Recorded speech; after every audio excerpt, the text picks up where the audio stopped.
Welcome back to the San Jose State University Writing Center Craft Talks. My name is Sahar Vora, and I am the associate editor of the Writing Center's blog, The Right Attitude. We're joined today by a very special guest, someone who has been with SJSU in some capacity since 2007 and has been with the blog for about 5 years. And as this is her last semester here at SJSU, we're really lucky to get some time to sit down with her and reflect on her blogging journey with the Writing Center and making The Right Attitude what it is today. So please welcome our very own editor-in-chief and the Writing Center's coordinator of digital initiatives, Maria Judnick. Thank you so much for joining us. Hi, everyone. So glad to have you here for this one last interview. So Maria, in the last 5 years you spent sort of overseeing The Right Attitude, what lessons have you learned about running a successful blog and producing content for college students? So I would say a lot of what I've learned is the joy of GIFs or GIFs, however you want to say it. I think I've spent a lot of time on Giphy.com looking at all of those wonderful ways to bring a little bit of levity to talking about writing for students. I think, one of the things I've really learned about it is that lots of students have hangups about writing. They feel really alone and scared about what their writing process looks like, and they think it's awful and terrible, and no one ever feels this way. And that's simply not true. So I think what I've discovered in sort of the 5 years of working on The Right Attitude is that people want the messy truth, and they feel really relieved by it. When we give practical advice and have a realistic look about how to get assignments done or how to get started or how to edit yourself, that becomes something that makes it feel possible for students that, okay, there's someone else that feels like this. I can, be able to go through and get my work done. Absolutely. And I think, in this day and age, especially Giphies are like the universal language, which, I feel like for some students, writing is not that. So to find that bit of connection there, it's a nice segue into my next question, which is, how do you think writing blogs can add to an education in writing, no matter the discipline? And, is there something perhaps that a blog can do that maybe other mediums can't?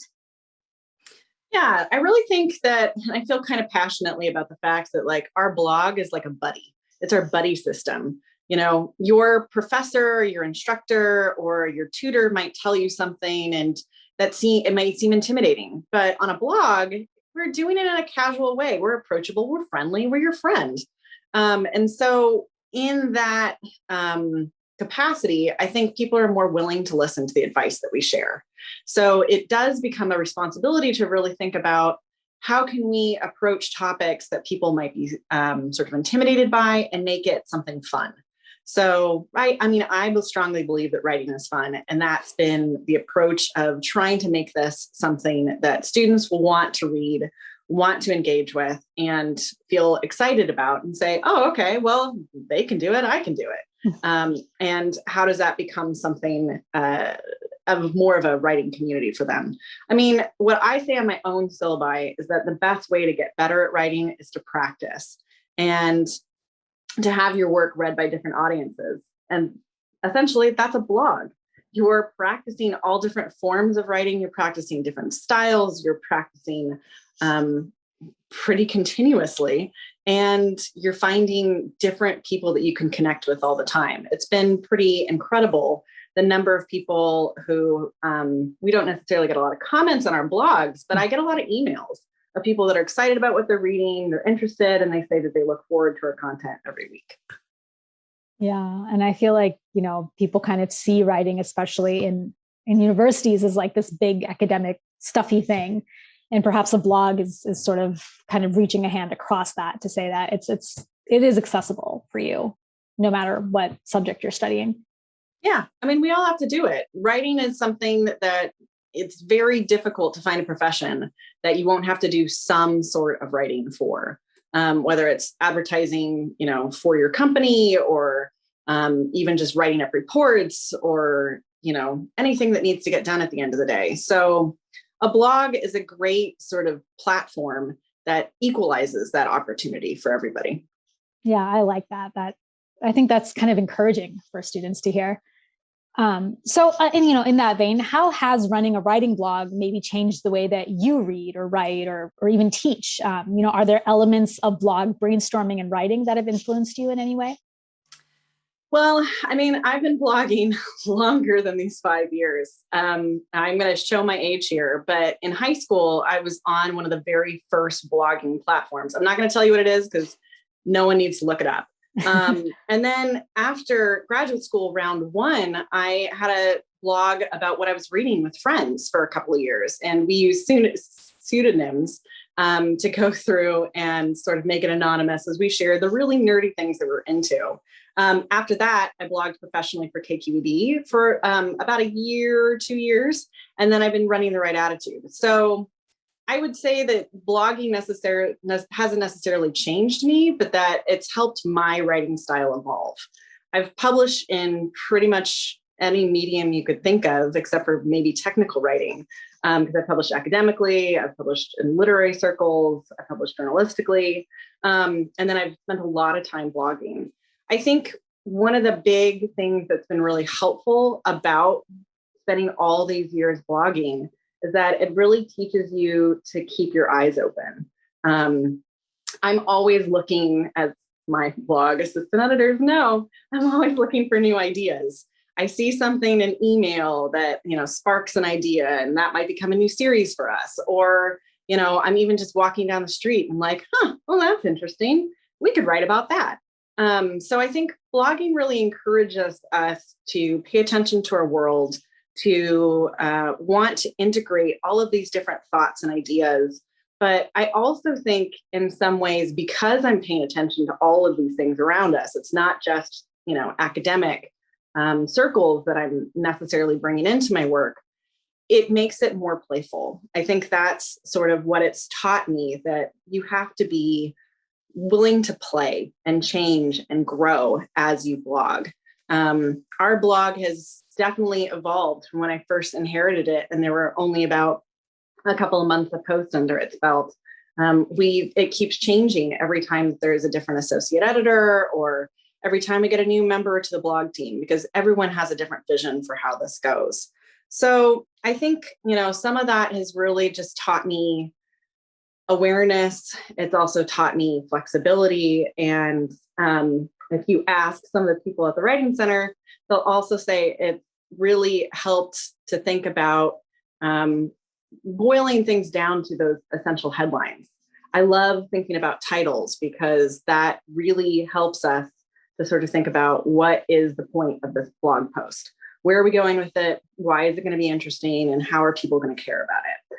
So thinking about some of those things, I think it has really helped me as a writer.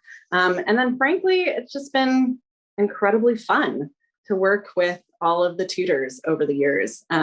It's been a great opportunity to hear different voices, to get excited about new ideas that I might not have thought of, but that our associate editors and blog team could bring to the table. And then, of course, it brought this great opportunity that I got to work with Michelle and our other co-author, Julia Blakeney, and we got a whole article published about blogging for writing centers in the issue of Kairos.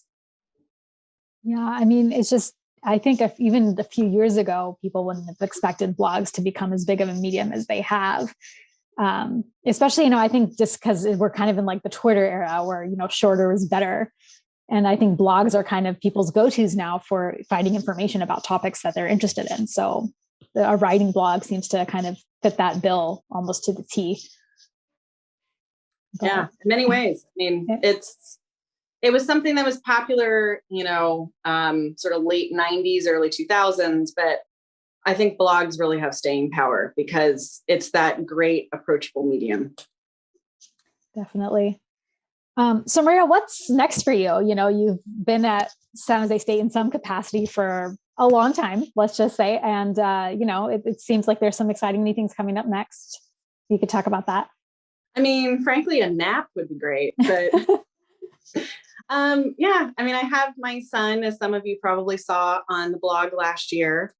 So I have a 14-month-old at home. So I'm going to be spending some more time with my son, Dante, and my husband and my family. But I've also, in the last 9 years, I've also been a lecturer at Santa Clara University. So I'm going to have more time to spend with my students there. And I'm also going to work on my own projects. I'm the social media editor for the EcoTheo Review, and I've been doing that for about a year. It's been really fun to be able to sort of move back into some of the literary work that I did as part of my MFA program. And then I've also been sharing speaking of Twitter, I've been sharing a haiku a day on Twitter. And it's gotten me, I enjoy the weekly aspects of these deadlines. And so I have the feeling I'll be itching to come up with my own creative projects soon enough. Yeah, talk about wearing so many hats. I just think it's great that, there'll be some more time to work on your own creative pursuits, because it gets lost, I feel like, in the daily grind sometimes. Like, you have all these ambitions, but I'm really glad that you'll be able to sort of dedicate more time to that. There are some projects waiting for me, and this is, in these pandemic times, it's also time to catch up on all of those projects that had to get postponed or canceled in the start of the pandemic. So I'm also going to be running my 7th National Endowment for the Humanities Summer Institute. That's been postponed since 2020. It's nice to finally feel like I'm getting to finish things that we started. Incredible. Can't wait to see, what comes out of that. So our final question, as we do with all of our Craft Talk guests, is what advice do you have for students and writers, particularly, people who may be trying to break into blogging? Do you recommend blogging as a tool, perhaps, for struggling writers, and how would they go about using it, if so? So it's funny. I was thinking about this question because I know we ask this question to everybody who comes through this. And I was actually thinking about advice that I got when I was starting out as a writer. So when I was an undergraduate, I was the literary journal editor, and I worked on the Lit Journal for 4 years. And it was great. I was able to celebrate everyone else's writing, and some of them, they got their first publications with our literary journal. And as I was going through that process, one of my co-editors, who's a very good friend of mine, he was sort of saying, well, Maria, why don't you publish your stuff?